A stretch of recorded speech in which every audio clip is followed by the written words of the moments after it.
오늘 우리가 읽은 이 말씀을 바탕으로 제목을 이렇게 정합니다. 그날이 가까움을 볼수록.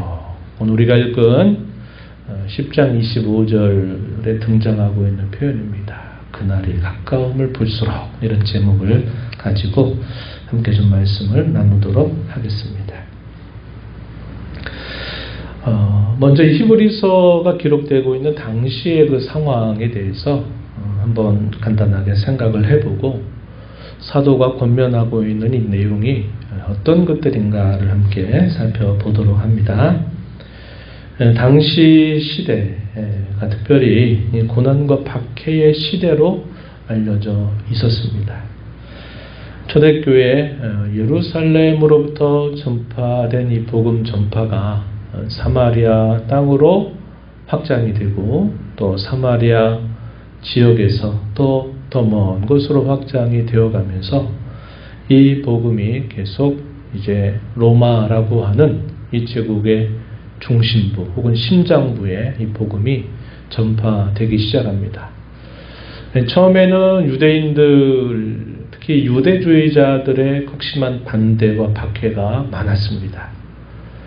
그들이 그토록 인정할 수 없는 나사렛 사람 예수, 그가 우리가 그 오랜 시간 동안 기다렸던 메시아라고 말하는 것에 대해서 그들이 받아들일 수 없었기 때문에 많은 유대주의자들은 예수가 곧 그리스도다라고 하는 이 복음을 전하는 것에 대해서 대단히 반대를 많이 하였습니다. 그래서 예루살렘으로부터 복음이 확장되어져 가는 과정에서 이 일들은 계속 이 복음을 전하는 전도자들에게 적지 않은 많은 박해와 시련을 가져다 주었던 것입니다.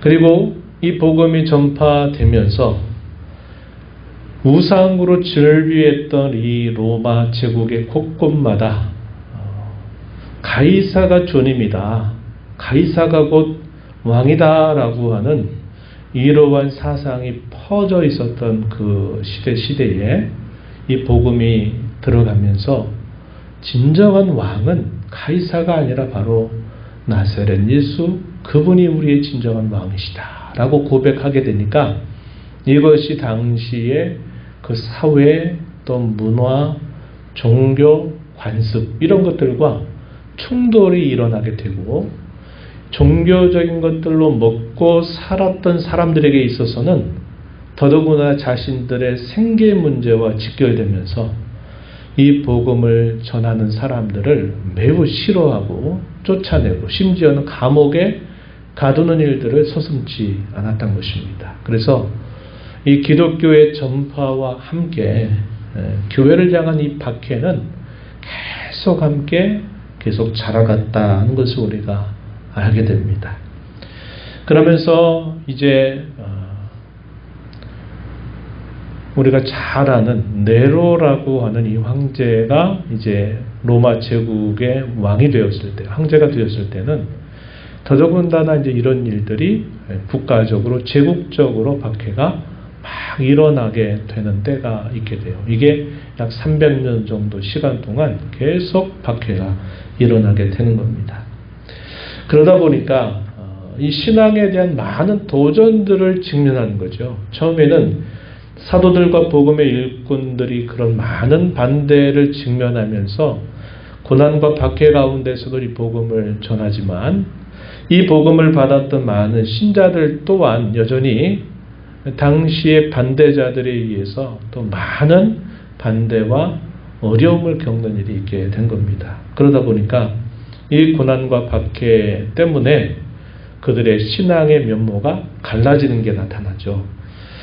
하나는 아주 좋은 방식입니다. 뭐냐면 이 고난과 박해라고 하는 게 오히려 그 신앙을 더 단단하게 해주는 그런 방향으로 이끌어가는 면이 있죠. 이건 아주 이상적이고 좋은 경우지만, 또 하나의 또 모습은 신앙을 가지고 살아가는 게 왜 이렇게 어렵냐, 신앙생활하면 좋고 잘되고 평안해질 텐데 왜 사람들이 그렇게 이 신앙인에 대해서 많은 반대를 하고 그렇게 싫어하고 하는지 이런 것들을 만나게 되면서 신앙에 대한 어떤 회의감 그리고 이 신앙에 대한 변절 더 심지어는 신앙에 대한 배교 이런 것들이 일어나기 시작하게 되는 겁니다. 이게 이제 박해와 고난이 가져다주는 매우 부정적인 모습이 되겠죠.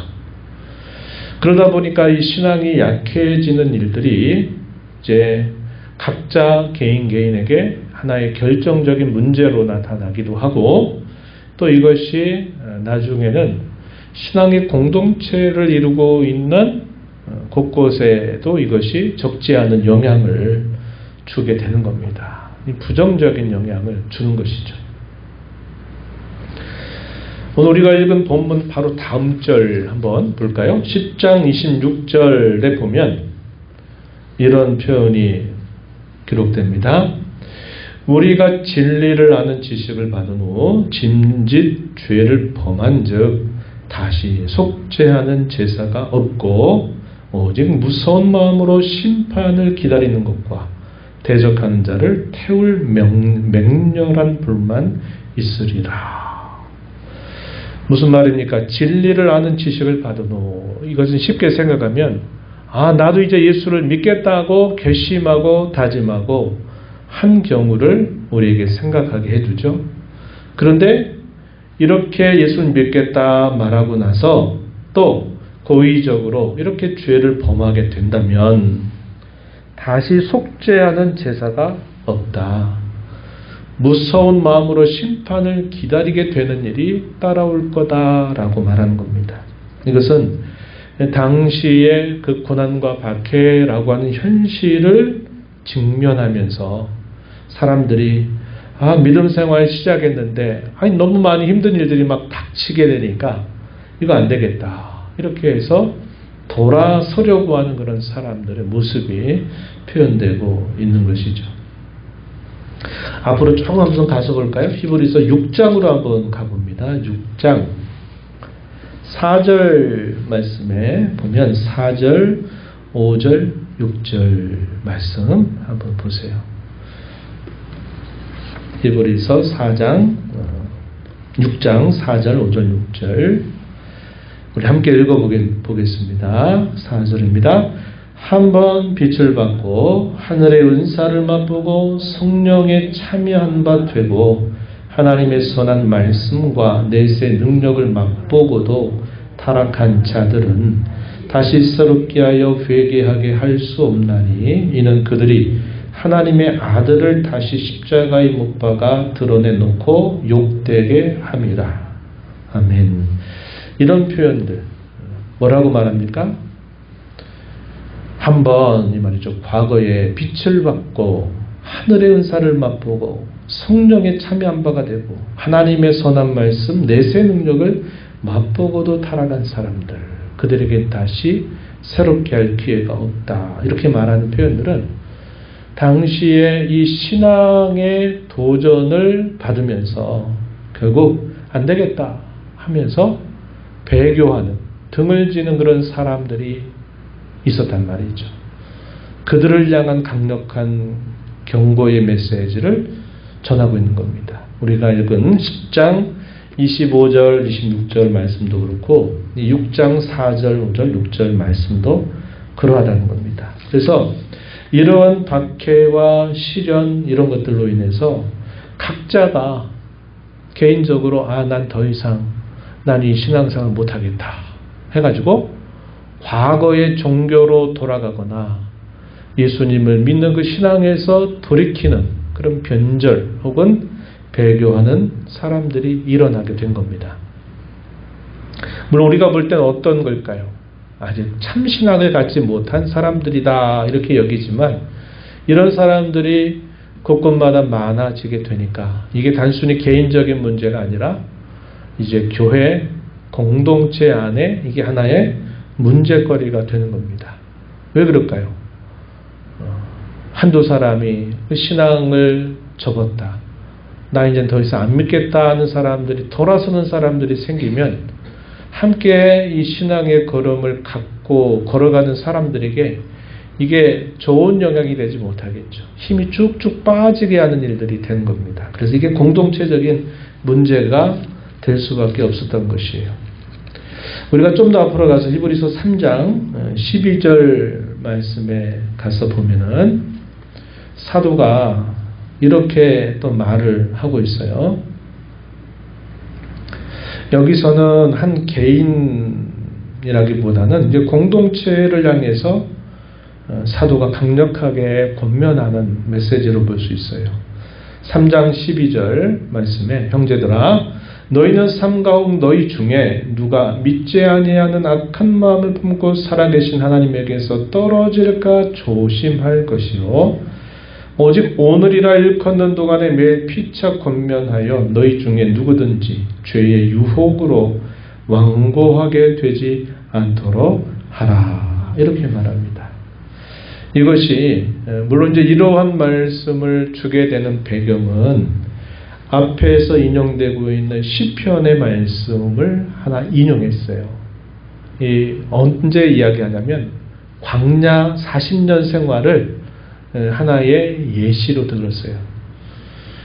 광야 40년을 지나면서 하나님의 기적적인 역사를 매일 지켜봤던 이 광야 생활에 있었던 많은 이들이 거기서 원망하고 불평하고 다시 애굽으로 돌아가자라고 하는 이런 일들이 참 많았던 것을 우리가 기억하죠.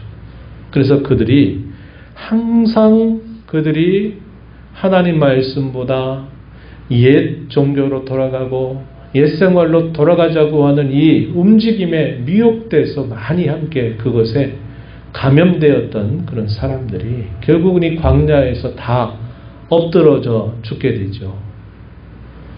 그래서 바로 그러한 역사적인 신뢰를 들어서 이 사도가 권하는 것이 너희 중에 누구라도 믿지 아니하는 악한 마음을 품고서 살아계신 하나님에게서 떨어질까 조심해야 한다라고 권면하고 죄의 유혹 때문에 완고하게 되지 않도록 항상 조심해야 된다라고 사도가 권면하고 있는 겁니다. 그래서 이것이 공동체적인 문제가 될 수밖에 없었던 것이죠. 바로 이러한 배경에서 결국은 사도가 이 히브리서를 통해서 계속 강력하게 권면하고 있는 그 내용이 뭐냐? 바로 오늘 우리가 읽은 본문 속에 잘 나타나고 있는 겁니다. 사도가 권면하는 그 중요한 내용들, 그것이 무엇인가 보면 먼저 개인적으로 각자에게 주는 권면으로 나누어 볼 수 있겠는데 본문으로 한번 다시 돌아가 봅니다. 10장 19절 이하입니다. 19절 20절 말씀 한번 다시 보세요. 그러므로 형제들아 우리가 예수의 피를 입어 성소에 들어갈 담력을 얻었나니 그 길은 우리를 위하여 휘장 가운데로 열어놓으신 새로운 살길이요 휘장은 곧 그의 육체니라 이렇게 말했습니다. 먼저 중요한 근거를 사도가 제시했어요. 그 제시가 뭐냐면 우리가 예수님으로 말미암아 하나님의 면전에 설 수 있는 자격, 특권을 얻었다라고 하는 사실을 먼저 이야기해 줍니다. 4장에서도 이와 비슷한 표현을 우리가 발견할 수 있는데 4장 14절 15절 많이 우리 들어본 말씀일 겁니다. 뭐라고 사도가 이야기하냐면 14절 15절 그러므로 우리에게 큰 대제사장이 계시니 승천하신 이 곧 하나님의 아들 예수시라. 우리가 믿는 도리를 굳게 잡을지어다. 믿는 도리, 이게 다르게 신앙 고백을 말합니다. 신앙 고백. 믿는 도리라는 말은 신앙 고백을 말하는 거예요. 신앙의 고백한 바를 굳게 잡아라. 이렇게 권면했어요. 15절 우리에게 있는 대제사장은 우리의 연약함을 동정하지 못하실 리가 아니요 모든 일에 우리가 똑같이 시험을 받으신 이로되 죄가 없으시다. 누구 말하는 겁니까? 예수님을 말하는 거죠. 예수님이 우리에게 큰 대제사장으로 계시다. 근데 그분은 우리의 연약함을 너무나도 잘 아시는 분이시다. 그분이 우리와 똑같은 사람이 돼서 우리보다 더 비천하고 더 많은 고난과 시련을 겪으셨던 삶을 사셨죠. 그래서 그분은 우리의 연약함이 어떠한지를 너무나 잘 아시는 분이다. 이렇게 예수님을 소개했습니다. 그러면서 사도가 다시 본문에서 뭐라고 말하냐면 우리가 하나님의 면전에 설 자격을 예수 그리스도로 말미암아 얻게 되었으니 우리는 하나님 앞에 늘 면전으로 나아가도록 힘써야 된다. 이 사실을 권면했습니다. 본문 22절 말씀에 제가 근래 이 말씀을 여러분들에게 자주 소개하죠. 주일날에도 제가 이 말씀을 소개했어요. 참마음과 온전한 믿음으로 하나님께 나아가자. 이 말은 하나님의 면전으로 우리는 계속 나아가야 된다 하는 겁니다. 누구를 힘입어? 예수님의 공로를 힘입어서 우리 하나님 앞에 나아가야 된다 하는 겁니다. 히브리서 4장 16절에서는 이것도 주일날 소개했던 말씀이죠. 16절 이것도 우리가 많이 들어온 말씀입니다. 그러므로 우리는 긍휼하심을 받고 때를 따라 돕는 은혜를 얻기 위하여 은혜의 보호자 앞에 담대히 나아갈 것이니라. 하나님의 보호자, 하나님의 면전은 참으로 엄숙하고 엄의로운 자리입니다. 어떤 죄인도 설 수 없는 자리이고 아무리 죄 없다 말하는 사람도 하나님의 면전에 설 수 없는 그런 두렵고 어미로운 자리입니다. 그런데 예수님 때문에 그 어미롭고 두려운 심판의 그 자리가 오히려 은혜를 받는 자리가 되게 하셨다라고 말하면서 우리는 은혜의 보호자 앞으로 나아가야 된다. 때를 따라 돕는 은혜를 구하기 위해서 하나님 앞에 우리는 끊임없이 나아가야 된다. 이렇게 가르쳐 주고 있다는 겁니다. 그래서 이 사도가 권면하는 것은 모든 신자들에게 진짜 각자에게 권면하고 있는 거예요. 아무리 고난과 시련과 박해의 시대를 살고 어떤 시대를 산다 하더라도 하나님의 자녀들은 그리스도를 힘입어서 하나님의 면전에 늘 가까이 나아가야 된다 하는 겁니다. 우리가 계속 주일날 나누고 있는 말씀도 이 초점이 여기로 모아지는 거예요. 욥이 고난과 그 극심한 긴 인내의 과정을 겪으면서 그 곁에 아무도 없고 자기 자신이 가진 것 다 뺏기고 자기의 몸조차도 기왓장으로 긁어야만 하루하루를 보낼 수 있을 만큼 처참한 삶을 살아가고 있는 중에 자기 모든 것들이 다 벗겨졌을 때 뭐가 남느냐? 자기를 사랑한다고 말한 친구들도 그 곁에 도움이 되지 못하고 자기의 생사고락을 같이 하는 아내마저도 자기에게 도움이 되지 못하고 건강마저도 그가 보장받을 수 없는 하루하루를 사는 동안 그에게 과연 뭐가 남느냐는 겁니다. 그럴 때 욥은 나는 하나님밖에 없습니다. 이렇게 하나님을 더 깊이 간절하게 찾는 그 모습을 우리가 욥기를 통해서 계속 확인하고 있는 것과 같아요. 수많은 믿음의 선배들이 어디로부터 답을 발견합니까? 바로 이것으로부터 발견하는 거예요.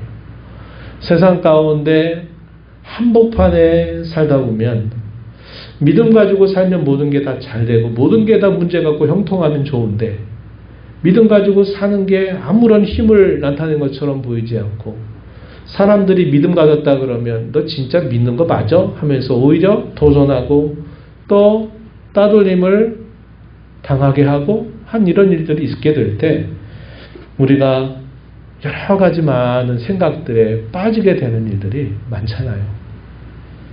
그럴 때 혼란이 생기는 거죠. 왜 이럽니까 하나님? 우리가 살고 있는 이 세상에서는 왜 믿음이 그렇게 보호하고 좋은 것이라고 말하고 그렇게 믿고 있는데 왜 세상 살이 가운데는 이 믿음이 아무것도 아닌 것처럼 보이고 믿음 가지고 있다 그러면 사람들이 우습게 여기고 또 이렇게 그걸 교묘하게 이용하고 하는 일들이 많나요? 하나님 도대체 이거 어떻게 된 일입니까? 이런 갈등과 고민과 번뇌가 생기게 되는 거다 하는 거죠. 그럴 때 믿는 선배들이 어떻게 합니까? 하나님께 호소하고 부르짖는 거죠. 하나님 도대체 이게 어떻게 된 겁니까? 하나님 도대체 왜 그런 겁니까? 하나님 도와주세요. 이렇게 하면서 그들이 하나님 앞에 나와서 하나님 앞에 기도하고 그들의 심정을 토로하고 하나님께 나와 있게 될 때 그들이 무엇을 얻어요? 깨달음을 얻어요. 답을 얻어요. 그래서 나중에는 그들의 슬픔이 변해서 기쁨으로 바뀌고 그들의 근심과 염려가 사라지고 하나님으로 인하여서 기뻐하고 감사하고 찬송하는 모습으로 바뀌게 되는 것을 그들이 고백하고 있어요.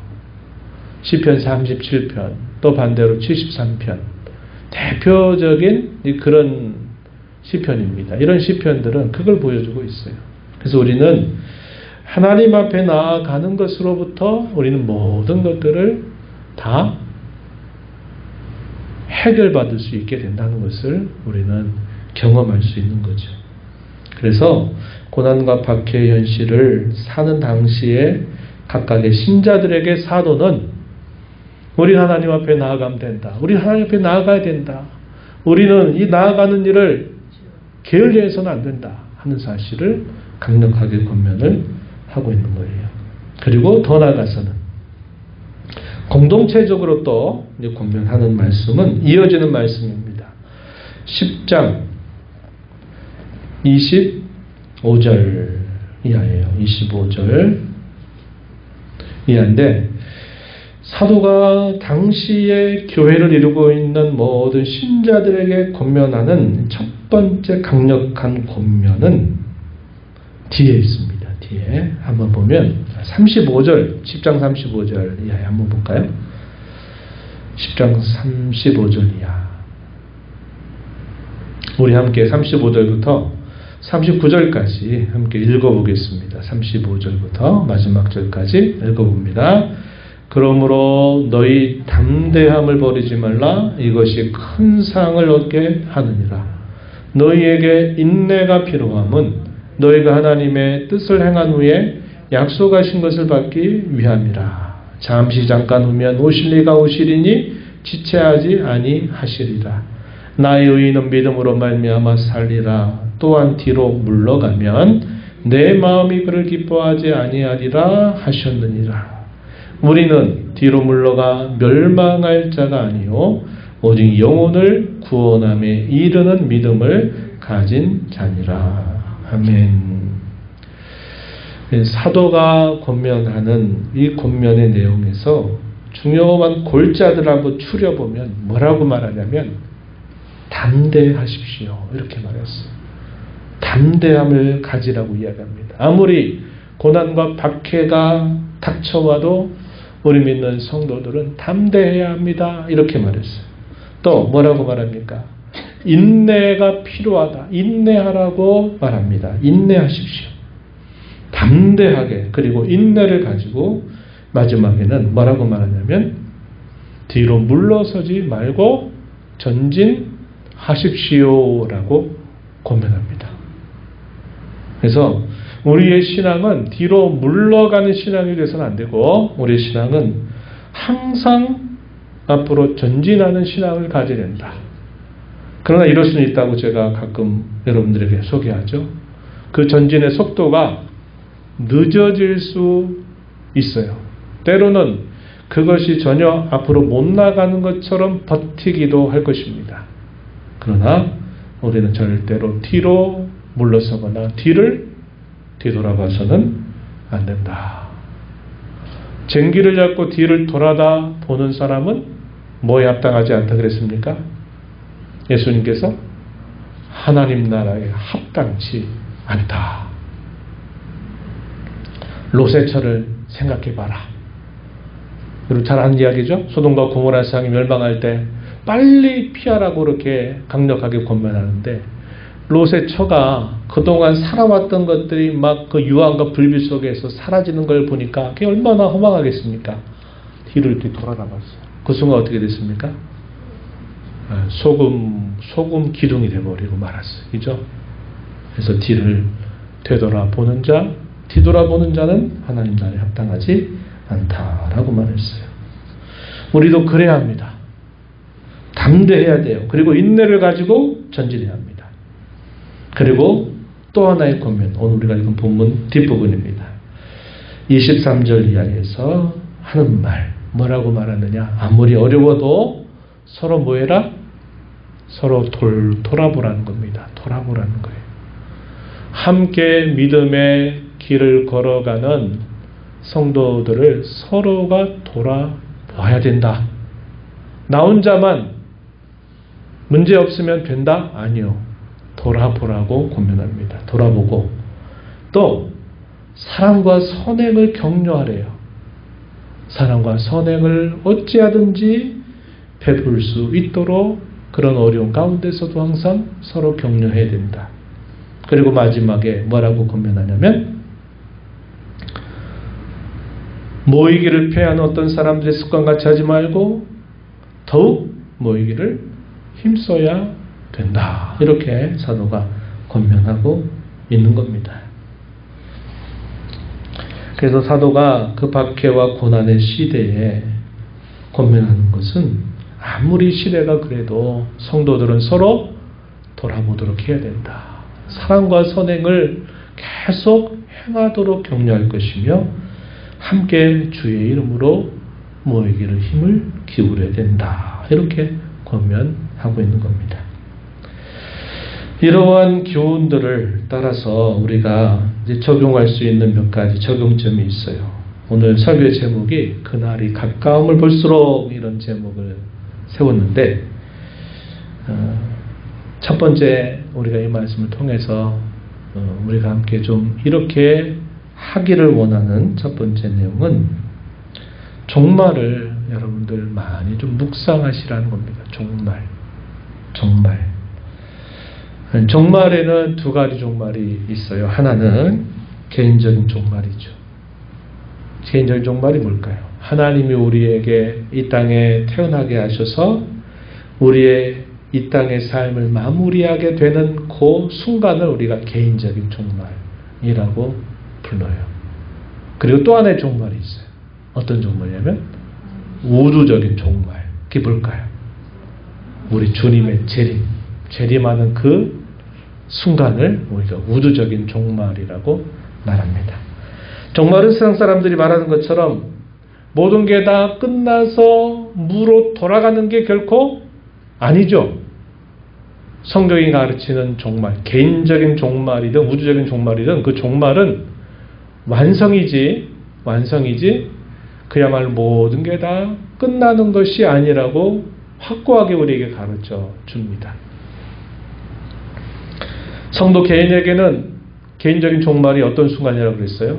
이제 죄의 몸을 벗어버려서 영화로운 상태로 들어가는 순간이 된다고 성경은 약속하고 있고 그리스도의 재림이 있게 되면 우리의 모든 구원이 완성이 돼서 영광스럽게 되는 그 일이 완성되는 때가 바로 주님의 재림 순간이다. 성경이 우리에게 약속하고 있어요. 그래서 우리는 이 종말을 자주자주 묵상을 하는 겁니다. 오늘의 시대는 안티에이징 시대라고도 불러요. 이게 무슨 말이냐면 나이 안 먹으려고 온갖 애를 쓴다는 거예요. 나이 안 먹으려고. 그래가지고 화장에서부터 또 머리 옷 입는 거, 특히 많은 사람들의 관심은 나이 안 먹는 거에 온갖 관심을 기울이고 있다는 겁니다. 근데 문제가 뭐냐면 아무리 우리가 주관적으로 아무리 그렇게 애를 써도 우리가 객관적으로 나이를 안 먹는 일이 어디 있어요? 다 나이를 먹어가죠. 그럴 때 그 나이에 나이를 먹어가는 것에 합당한 생각과 준비가 안 돼 있는 겁니다. 왜? 다 나이 안 먹으려고 애를 쓰다 보니까 나이를 잘 먹어가는 것에 대한 준비가 없다는 거예요. 그런데 성경은 항상 우리가 나이가 제대로 잘 먹어가면서 하나님의 어떠하심이 우리의 모습 속에 더 잘 드러나도록 항상 관심을 가지고 살라고 우리를 권면하고 있어요. 그래서 우리 성도는요, 지금보다 종말을 항상 묵상하고 생각하는 자세를 갖고 오늘을 살아야 합니다. 믿지 않는 사람들에게 내일은 어둠과 또 내일은 마치 모든 게 사라져버리는 허망한 시간일지 모르지만 반대로 우리 믿는 사람들에게 내일이야말로 우리에게 복스러운 소망이고 궁극적인 소망이죠. 그래서 우리는 항상 이 종말을 묵상하면서 사는 삶이 되어야 된다는 겁니다. 그날은 우리에게도 가까이 다가왔어요.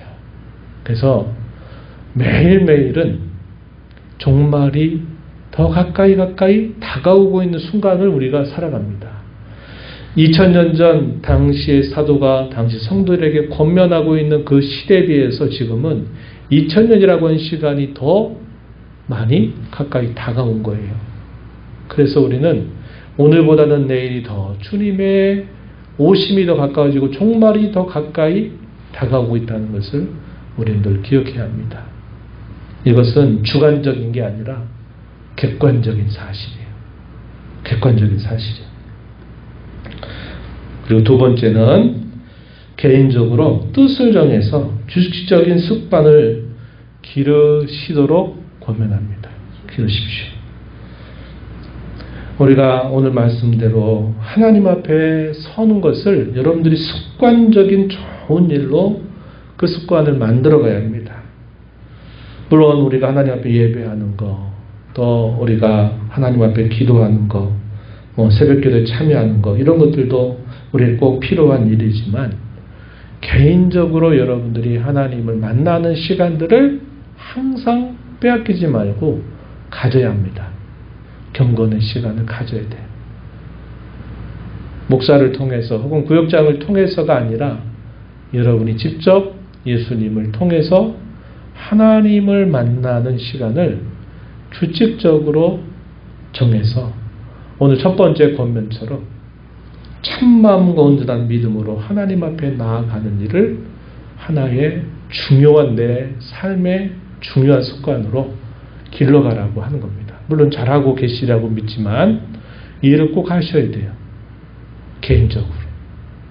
그게 새벽 시간이 될 수도 있고 새벽 시간이 아니면 다른 시간이 될 수도 있지만 여러분들이 우리가 공동체적으로 모이는 것으로 전부라고 생각하지 말고 여러분들이 꼭 개인적으로 하나님과 만나는 시간을 습관으로 잘 길러가시라는 겁니다. 마지막 권면은 함께입니다. 함께 공동체적으로 우리가 함께하는 예배 또 우리가 함께 모이는 이런 구역 모임에 우선적으로 참여하도록 시간을 정하십시오. 시간이 남아서 오늘은 왔어요 보다는 여러 가지 일정이 있지만 내가 이 시간은 따로 중요한 시간으로 빼놓은 시간이기 때문에 내가 이렇게 함께합니다 라고 말하는 것이 우리 주님이 더 기뻐하시는 것이지 개인적인 일정 같은 거 다 먼저 챙기다가 나중에 그런 거 없으면 시간 돼서 오늘 왔어요. 이런 것은 하나님 앞에 좋은 걸 드리는 게 아니에요. 나머지 말라기에서 우리가 읽은 것처럼 눈 멀고 너희 한번 그런 재물들을 너희의 지도자에게 한번 보내봐라. 지도자가 받겠느냐. 그런 것들을 나에게 가져오느냐. 그렇게 책망했던 것처럼 여러분들이 우선적으로 이런 부분들을 중요하게 구별하는 자세는 우리 하나님이 참으로 기뻐하신다는 것을 기억하고 이렇게 좀 해주십사 당부를 드리는 것입니다.